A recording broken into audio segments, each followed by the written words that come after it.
All right, guys. Well, here we are. I think it's Monday night. This morning I did a video at I don't even know. It's like 8 in the morning or something, 7. I don't remember. But I was on the brink of physical collapse from exhaustion. And, I don't read the comments only because I've had a rough month with my mom. I don't want to be sent south. I'm just a hypersensitive bitch is what I am. But somebody on Facebook was like, there's people concerned about you. You look like you're on heroin. I put that on my mother's health that I'm not on heroin. I can see how it looked that way because I was legitimately nodding off when I was doing that video. So tired this morning. And, just because I'd not been posting as many videos as I'd like lately, I forced myself to do a video. And that's not always a good idea. I mean, I've tried to explain it before, if I'm not in the mode, it's just difficult for me to do one. It requires a certain energy, and when I don't have that, it's difficult. And honestly, this morning I was so fucking tired. I towards the end of the video, I vaguely remember. I didn't watch. I'm scared to watch it. I'm sure it looks horrible. I could definitely see how it looks that way. Because it's similar when you actually are on dope like that. You'll fall asleep and forget what you were talking about. That's how fucking tired I was. Pretty much, I think everybody's experienced that when they've driven a car. Or at least I have. I don't know, but I'm a crackhead.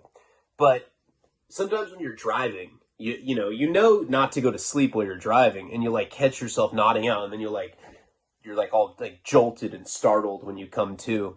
And you'll just say some random shit and you'll forget what you were even talking about. That's how I was this morning. Honest to God, I was not on any drugs. I'm 100% sober right now. I've been having sleep issues, I'm a horrible procrastinator to begin with. Yeah, I'll do it I'll do the video in 10 minutes. All right, I'll do it in an hour. Oh, babe, I just got a pinball machine off eBay. I'm going to practice with some sort of app. All right, pinball apps. An hour goes by. I'm like, fuck. And then finally, it's 7 or 8 in the morning. I'm like, oh my God. I didn't do a video, and it stresses me out, Of course, today I caught up on a bunch of stuff that I had to do. Family-wise, just getting Nico stuff that he needs. I have to do that once or twice a week. I had to do that today. I talked to the producer for the documentary, who I didn't have a falling out with per se, but kind of, I don't want to put our dirty laundry out there, but basically, I think I talked about it before. There was some drama that had happened over the film. And we basically weren't talking for, 3 or 4 months. We finally connected today. I have to. We're in a business relationship to get it done. We made up, and that always feels good when you mend a wound like that. It's a long story. I mean, basically, it's always about money, right? It's expensive to make a documentary, and as I said, we need 60,000. We got somebody to commit to 5,000 yesterday. I'm still looking for 55.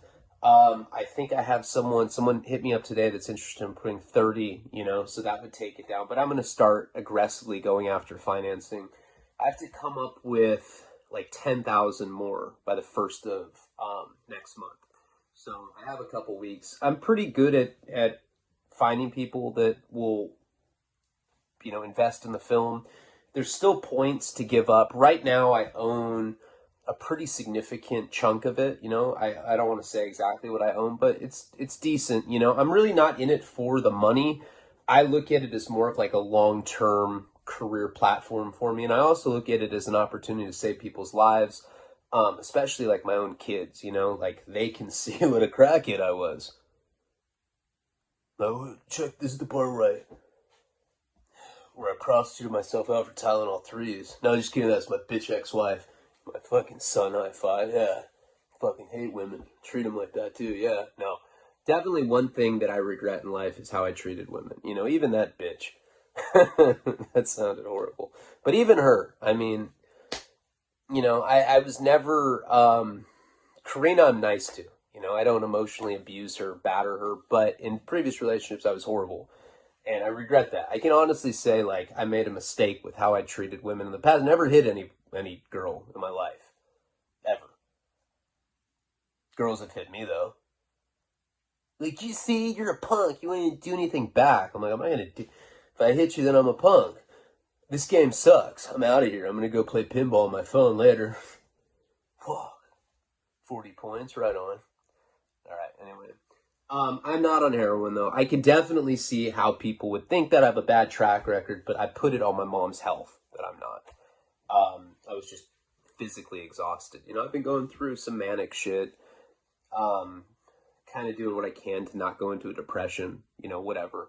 Really happy with the documentary, with the sizzle that Lucas put out. Like, it's like the first time, the whole time that we've been working on it, where I'm like, all right, this is actually like going to come out well, and it's actually going to happen, and we're at the end of it.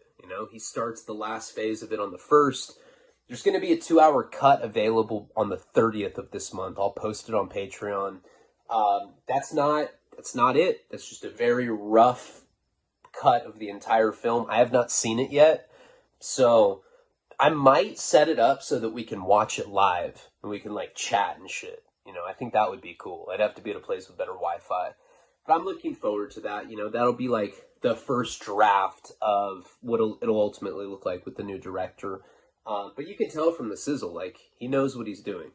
That's like a real documentary filmmaker tackling the material. And it's like, I don't know who the fuck I was kidding, thinking that I could do it myself.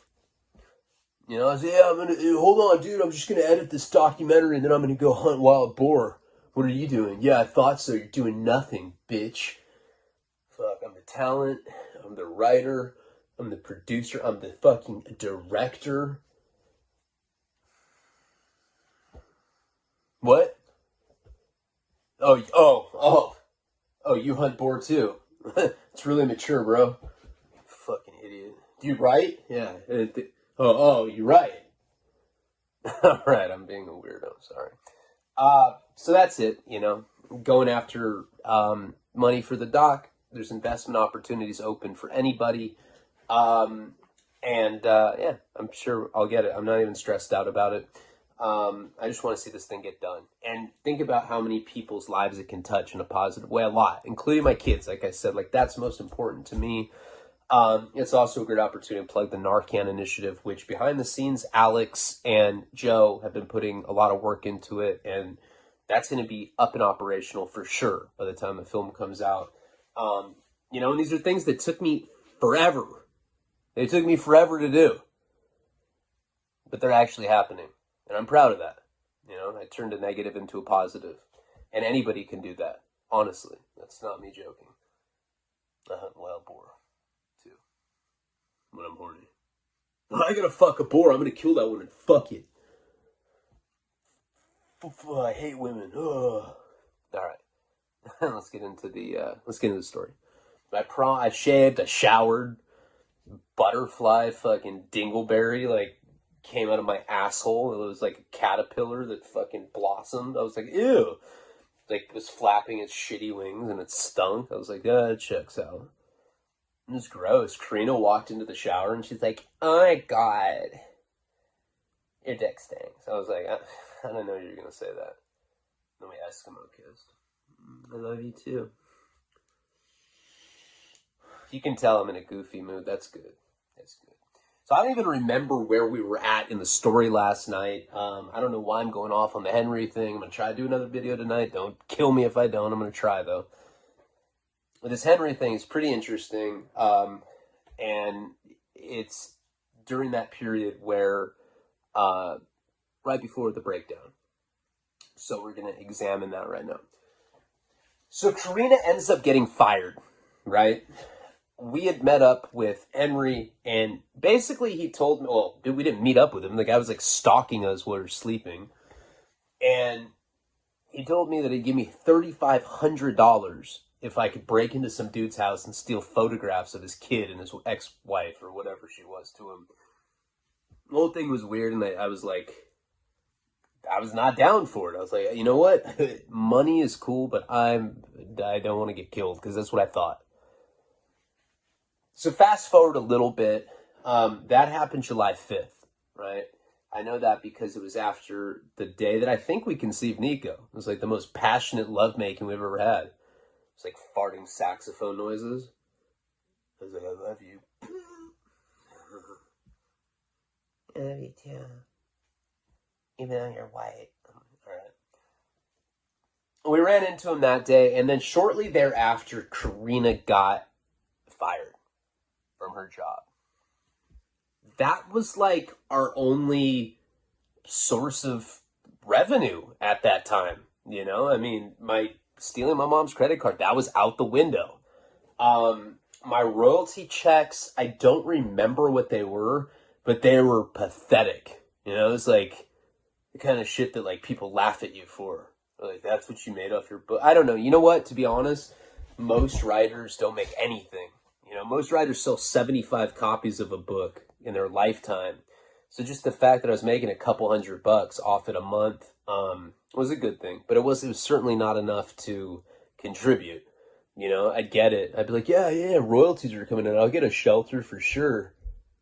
Yeah, I don't know. There's this carton of Newports on sale for $100. I had to get it. Saved like $7, babe. Come on. It's fucking math. Don't be stupid. You know, and I would spend money on myself like that. So I end up getting a job. I think we had gone into that last night, but I was like nodding out at that point, and I'm sure people are like, oh my God, he relapsed. I don't know, just get something out of the refrigerator, get a turkey or something, I want to cut it. Okay. So, sorry, I put on airplane mode and I'm still getting messages. I get inundated with weird shit. I end up getting a job telemarketing with this guy. CJ hooked me up, right? And CJ, I think I was going into it last night. Pretty interesting person. CJ is probably one of the creepiest guys I've ever met in my life. He's a legitimate pervert. Bad pervert. Like, you know, he's like the kind of dude where like if a motorcyclist got killed and it was a girl and she had a skirt, he'd be like, hold up, I know CPR. She's like, guts are spilling out of her, and he'd like look around, just lift her skirt up and sniff her asshole or something. He's that kind of creep. I'm like, he hasn't done that, but that's a pretty good illustration of what he's like. He's the guy, if you remember, I don't know if you remember this story. I really like this guy. He's cool. He sent me a book when I was in prison. He's actually a good friend of mine, but he's a creep. He's a pervert. I mean, how can I get mad at somebody for being a pervert? I get it. I am too. But I wouldn't sniff a dead motorcyclist's asshole. Maybe. I don't know. If I was on meth, I would. But he's not on meth. He just does this shit, like, sober. Anyway.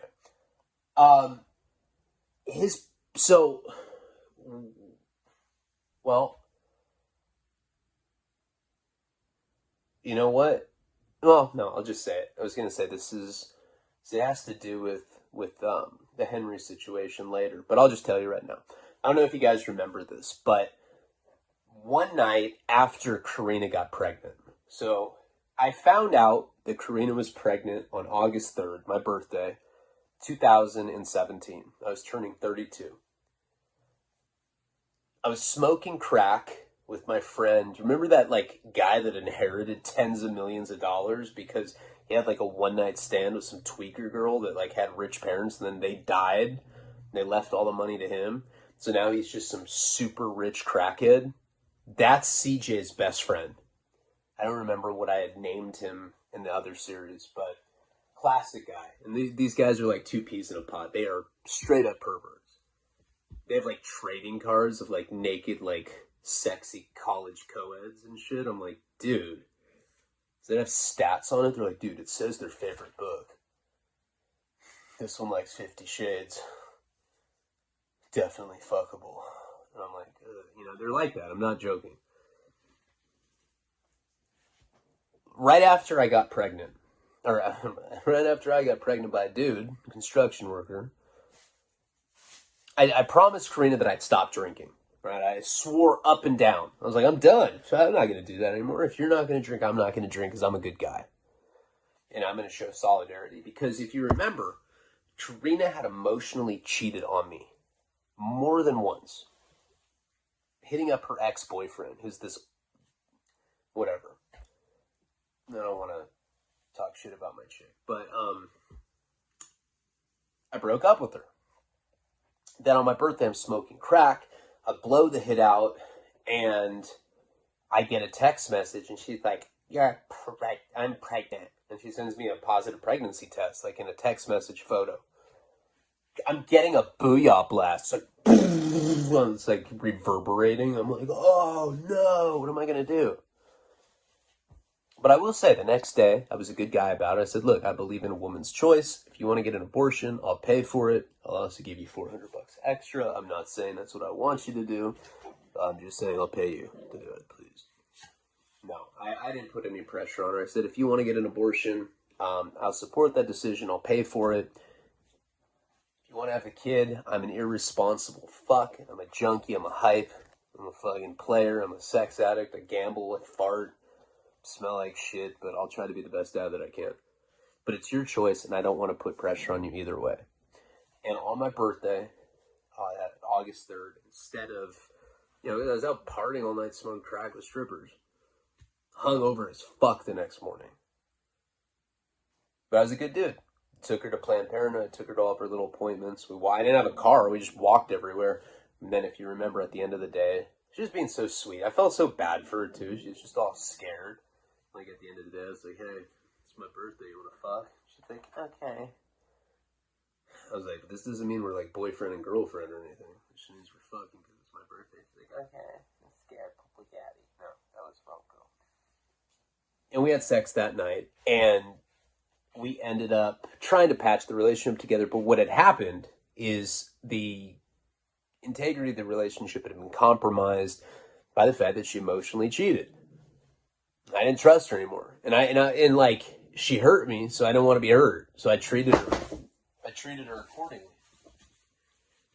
So like a couple weeks go by. I don't really remember what was going on right around that time. I think I had moved in with Jeff. I think the gay psychic had moved out.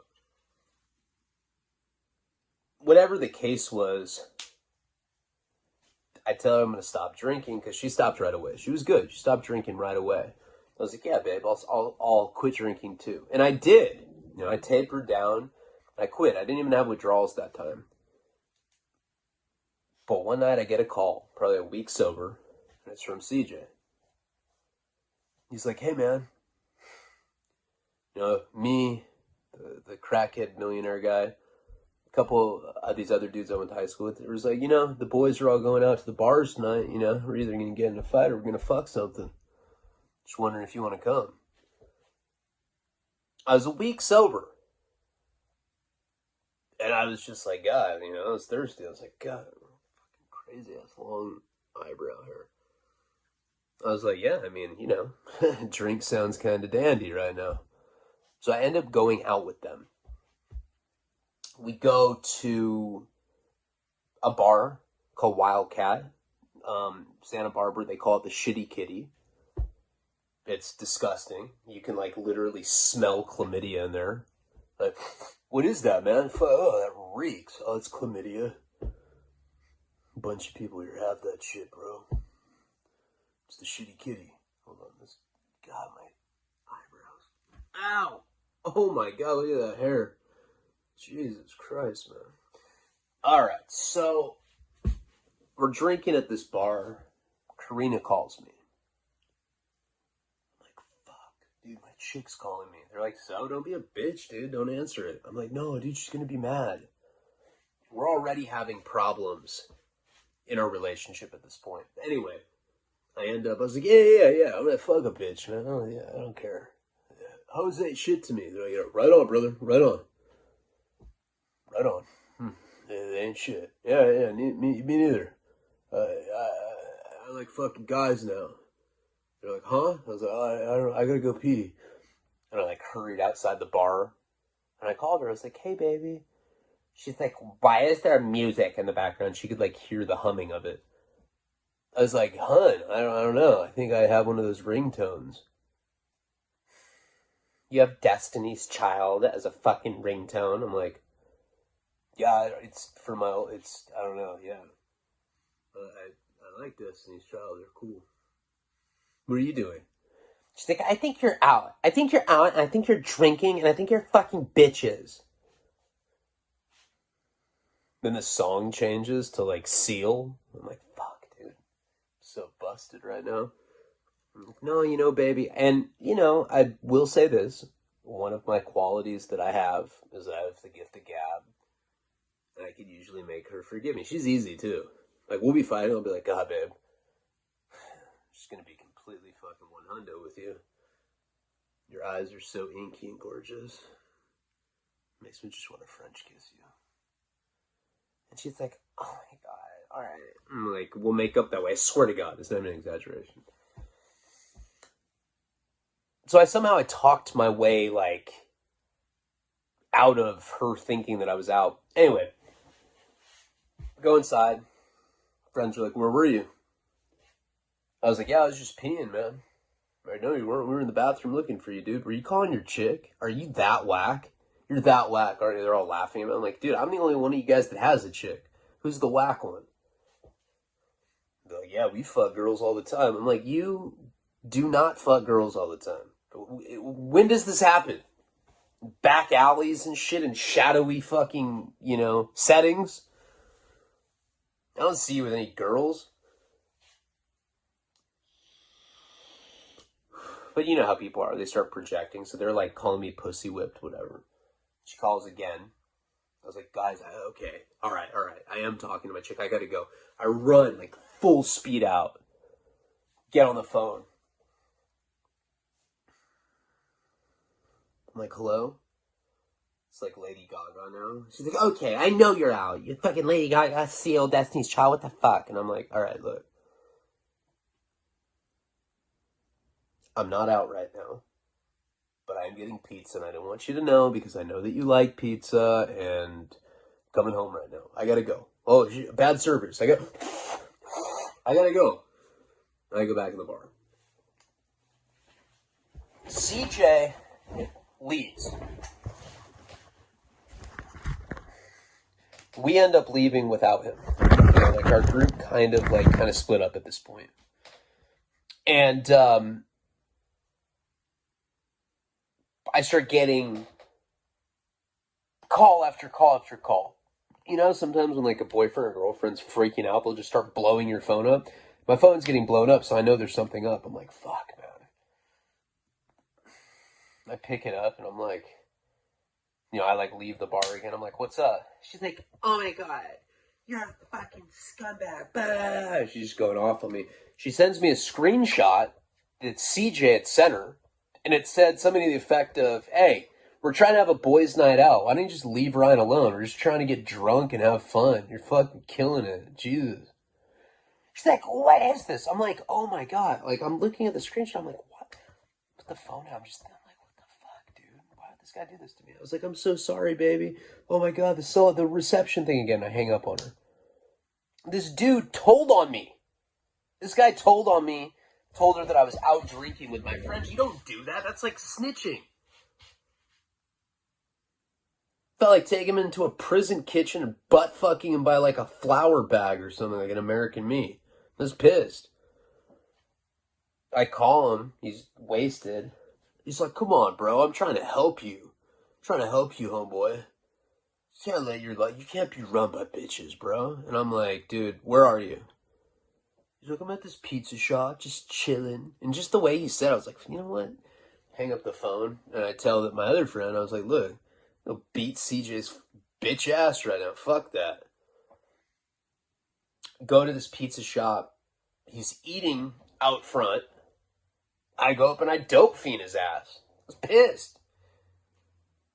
He breaks the window of this pizzeria. It was just this whole debacle. We're wrestling. Shattered window. We're both bloody.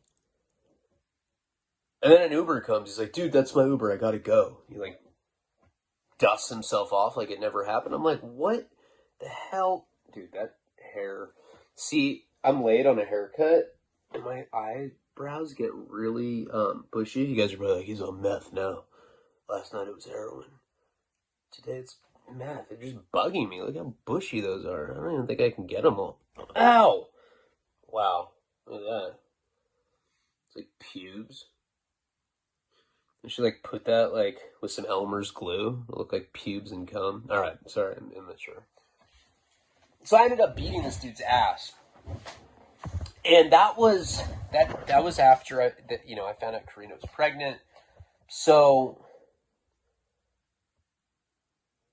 before that is when CJ had gotten me the job for the telemarketing place. Like, he's my buddy. I just saw him, and he's a good dude. But he was drunk, and he just, I don't know. I think he had good intentions. You know what? He's my good friend, but he's one of those guys that'll get at my girl. You know, I have a few friends like that.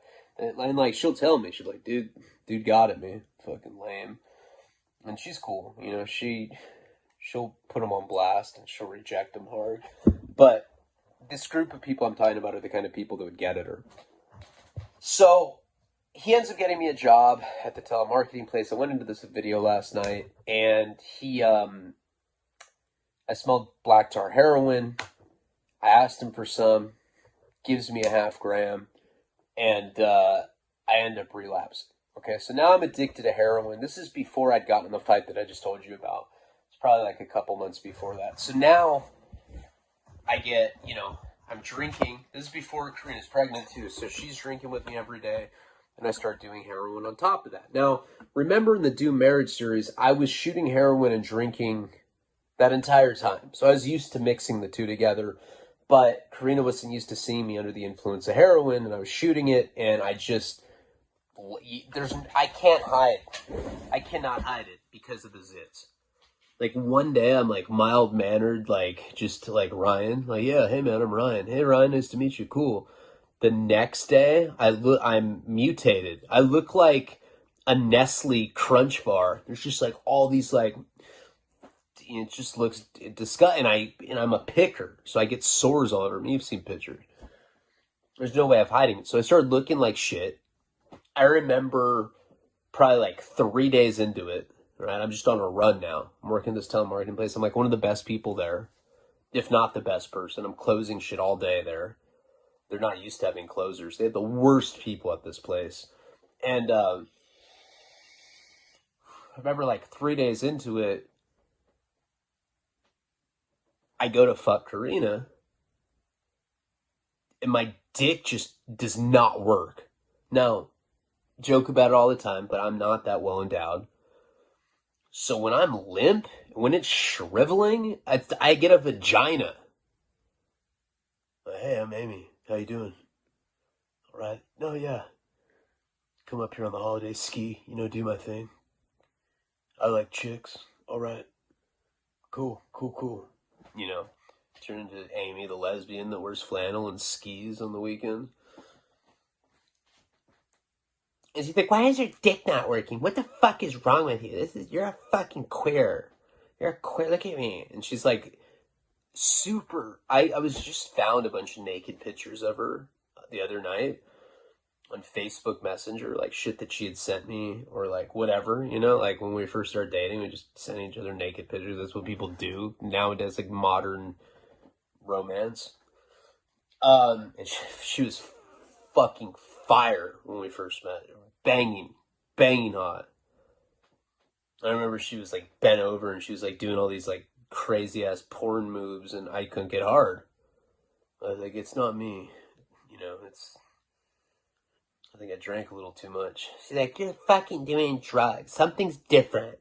You can't get your dick out. I was like, why don't we just kiss? She's like, shut up. You're fucking gay. I'm like, God damn, we can't just kiss? She's like, no. And that's how she was drunk. So, in the middle of this week of me relapsing on heroin, and I'm drunk. I'm on federal parole at the time. That's just, minor little detail.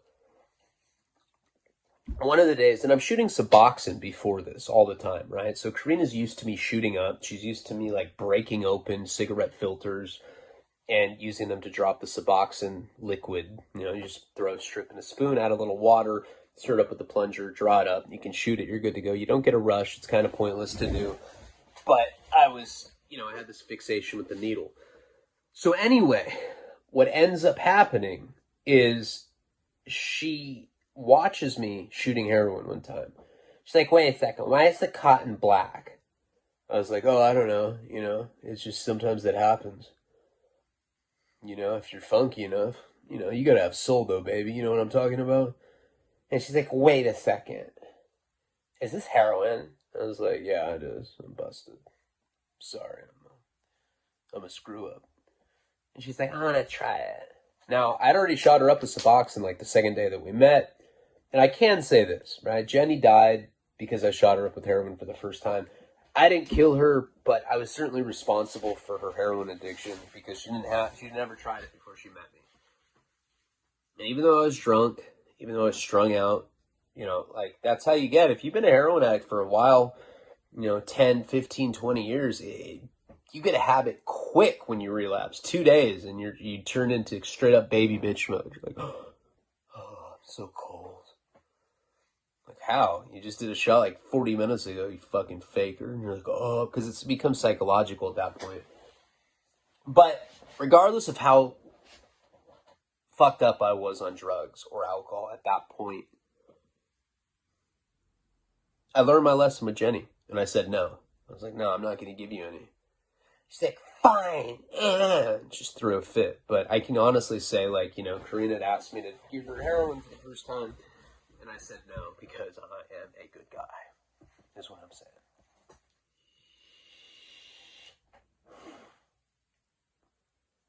Our alcohol consumption is getting worse and worse. And we're like going over to this hotel by my parents' house.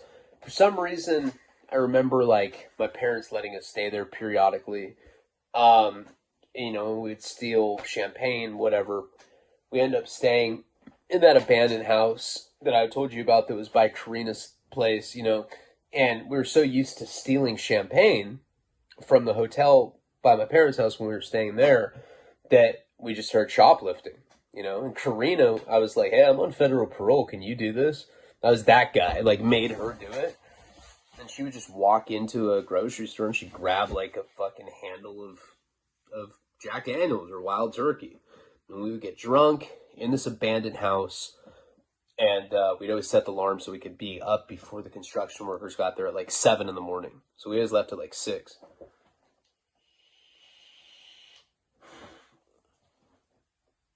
The thing that really kicked it off, the moment that like I knew that we had a problem, was when we were staying at this particular abandoned house. It's like a couple blocks from Karina's parents. Remember I explained we would sleep there, we would have a lot of sex there, we'd watch movies on my iPhone, we'd watch porn on my iPhone, whatever. And then in the day we would go to Karina's parents' house, bathe, sex, all that. This construction site, when you're squatting in an abandoned house like that, it's like, I think it was a house that had just been built. Nobody was really tripping on it. But what you have to do is you have to keep it clean. You can't be a dirtbag. And I'm like the biggest dirtbag ever. But you cannot leave signs that somebody's occupying or squatting in an abandoned house like that, or then you lose the privilege. So Karina and I end up getting in some fight that night. I don't remember why. And like she lived like, 2-minute walk, 3-minute walk from this house. And she's like, forget what we were fighting about. With her, it could be anything. She was such a schizo when she was drunk, but whatever, I don't remember. But whatever the case was, what we had been arguing about, she's like, hey, fuck this place too. And she starts getting cans of paint and just like opening them and like pouring paint all over this house, like on the hardwood floor that they just put in. Then she gets rocks and she starts throwing them, at windows and shattering them. And she just starts destroying this house that we've been squatting in for a while. I'm like, what are you doing? And she's like, get away from me. I'm like, Jesus Christ. She's just breaking all the windows, and she just completely kills that spot. Kills it. Probably inflicted, you know, $20,000, $30,000, $40,000 worth of damage on this house with the paint, the hardwood floors, and all the windows that she busted. It was significant. And I'm like, what are you doing? This is the only place we have to sleep. You're tripping. She's like, I don't care. And she left me there. She walked home to her parents and passed out drunk. Oh, I'm tired again. You guys are like, yeah, he's for sure loaded. So now we're completely out of shelter. We have nowhere to stay. Now, Henry had offered that $3,500. Now, I'm not going to lie. That shit was for sure in the back of my mind. It would be for you too if you had nowhere to go.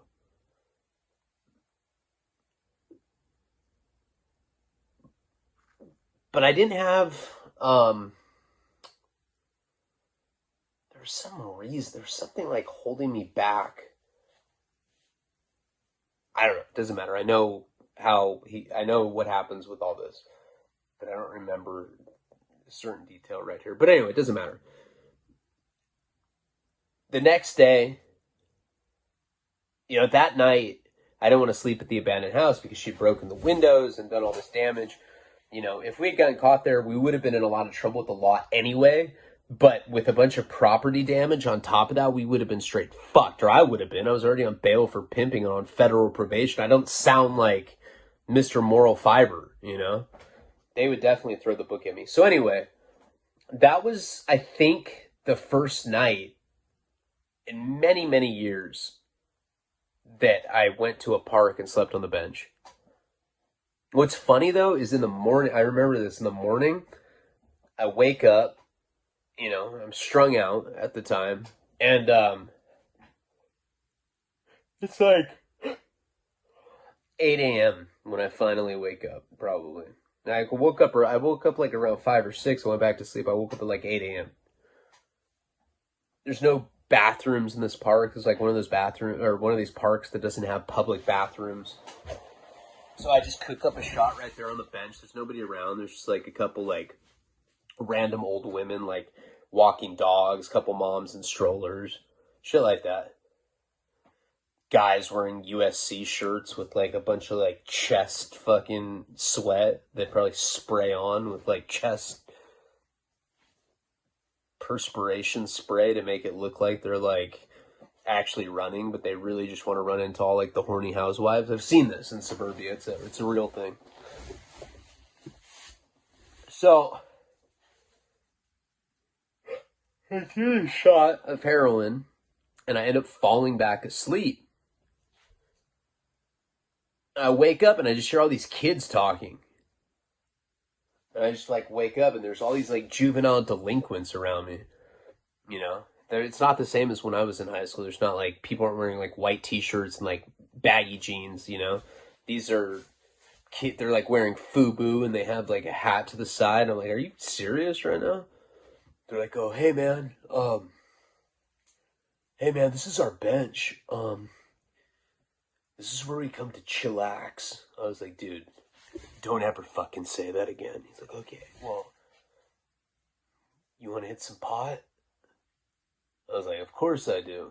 You know, I just woke up. So they're smoking out of an apple. And I'm like, okay, I get it. I used to smoke out of apples when I was in high school too, but why don't you guys buy a pipe? There's like 15 of them. They're like, yeah, we're not of age. They're high school kids. So they end up giving me a hit of this weed out of an apple and I just pass back out. This is the first of like 100 times I ran into this group of people. Excuse me. Oh, my God. You know, and then when you go to sleep at like 8 or 9 in the morning, you're just completely out of whack. I'm tired right now. Trying.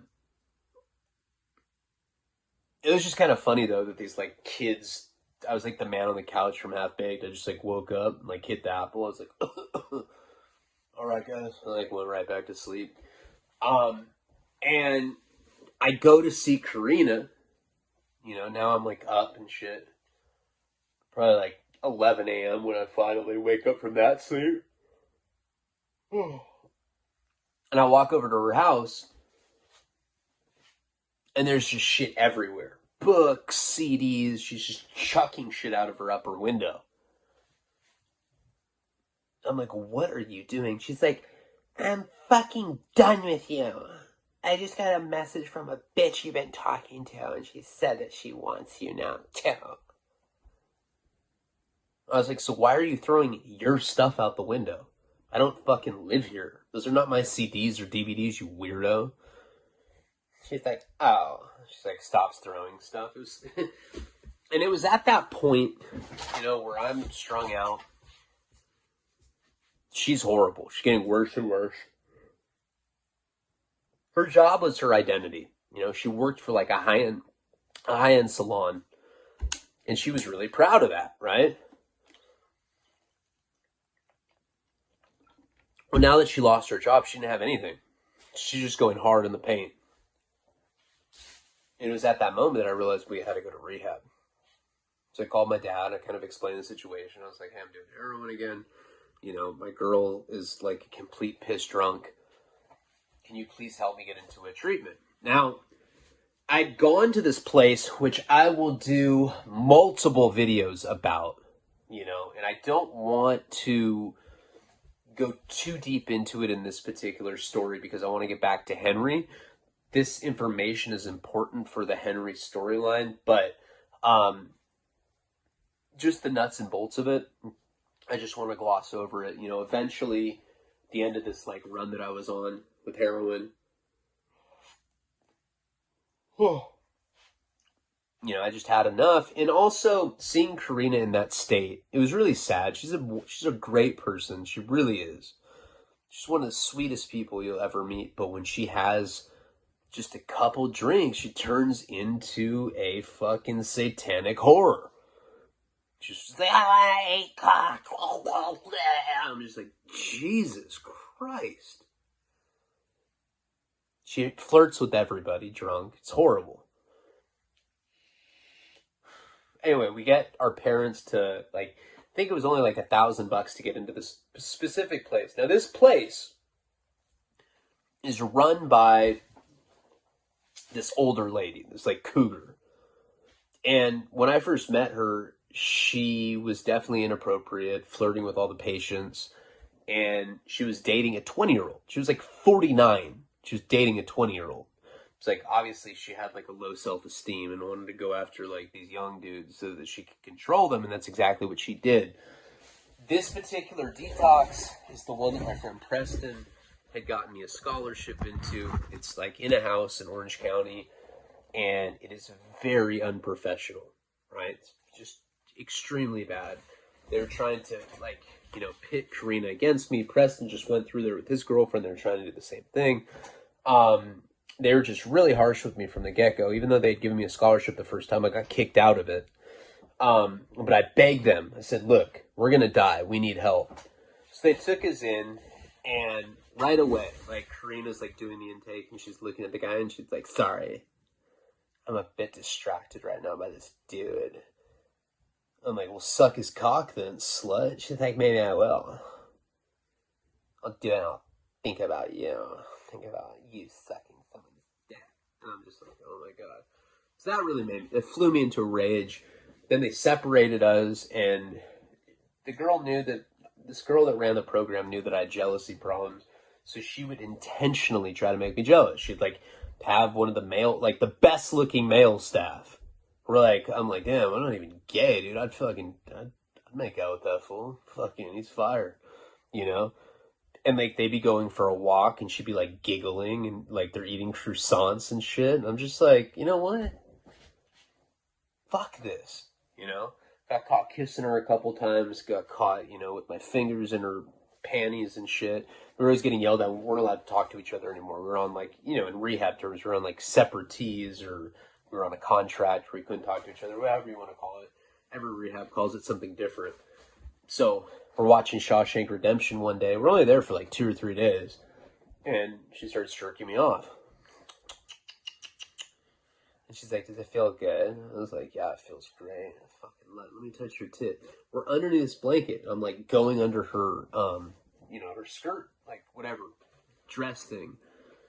They see it, they kick us out, right?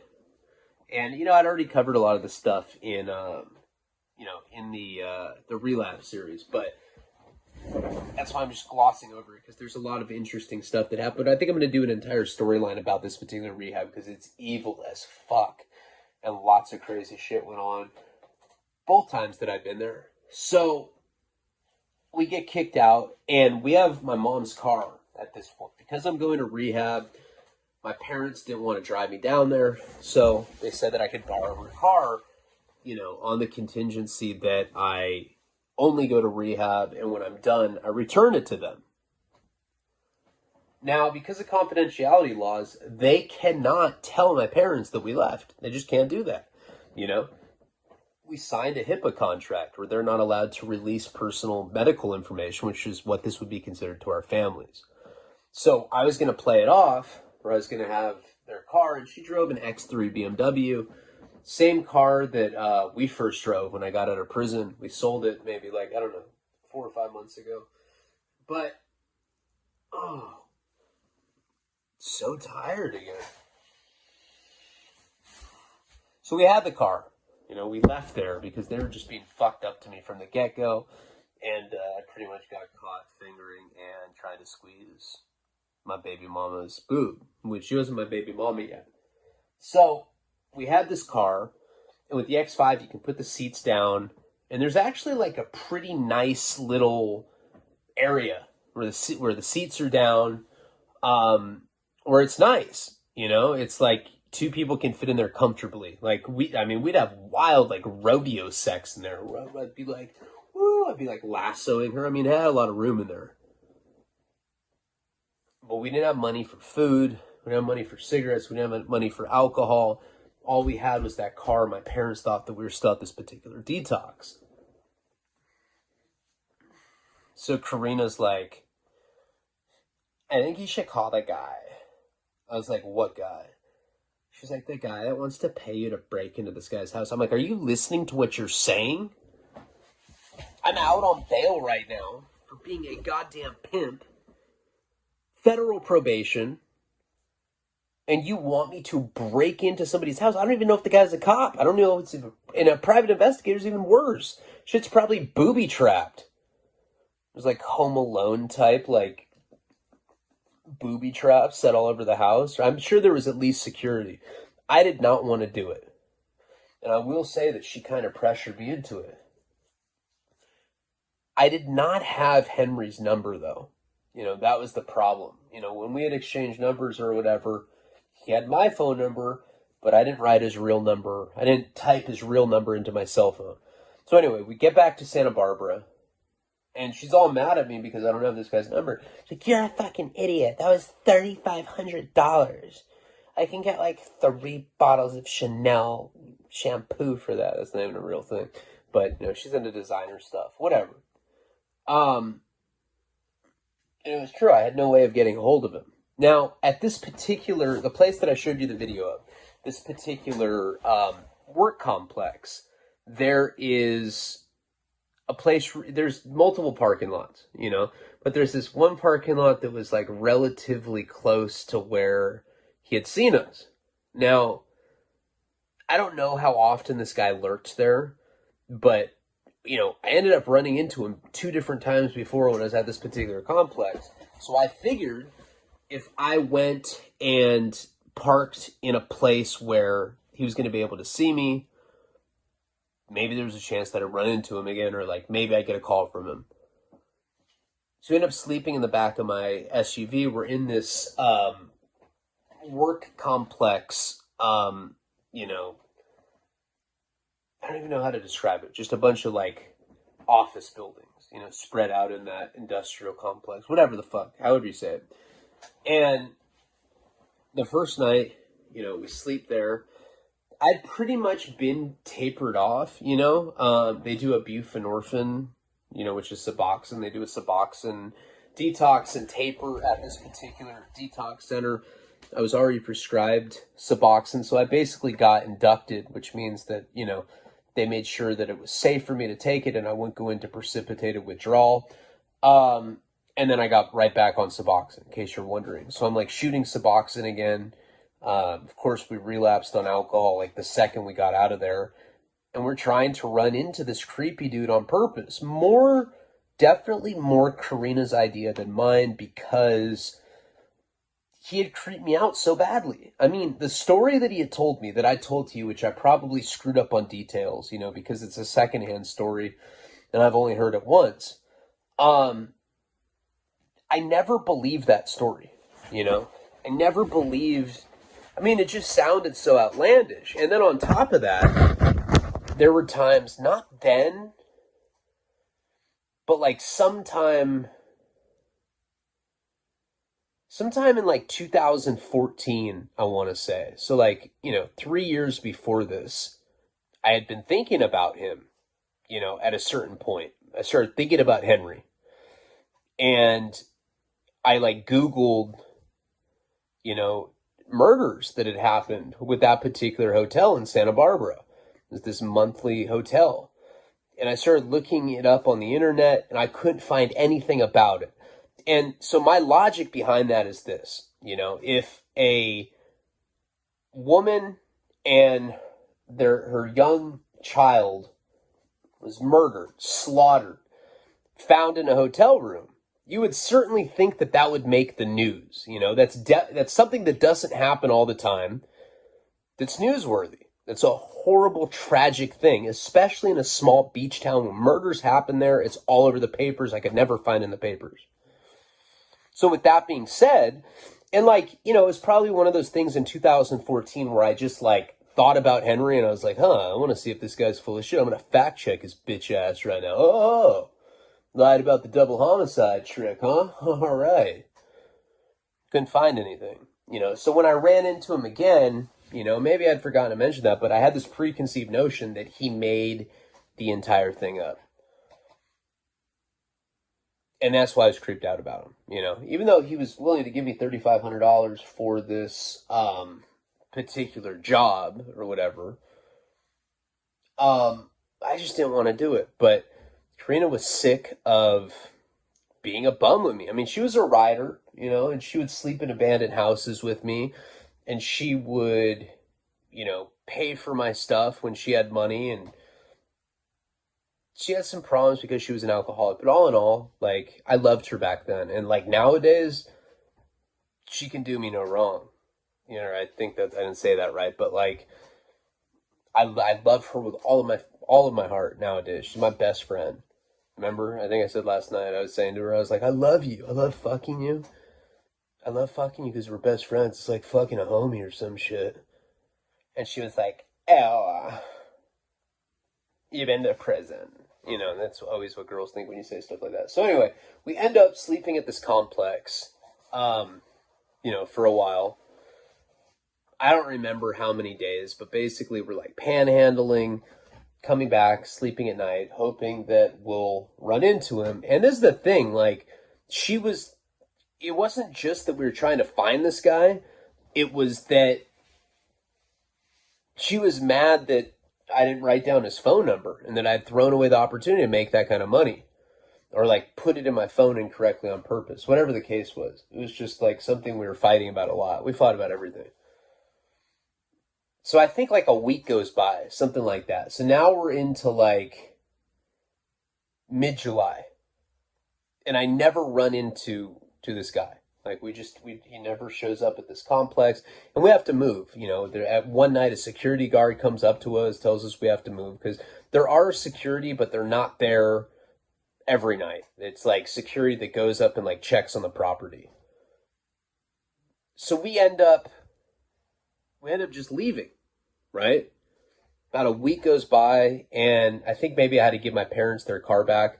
Whatever the case, you know, and we would not run into Henry again for another month.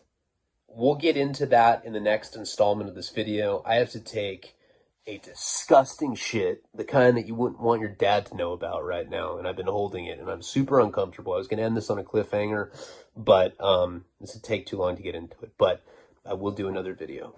Palabra.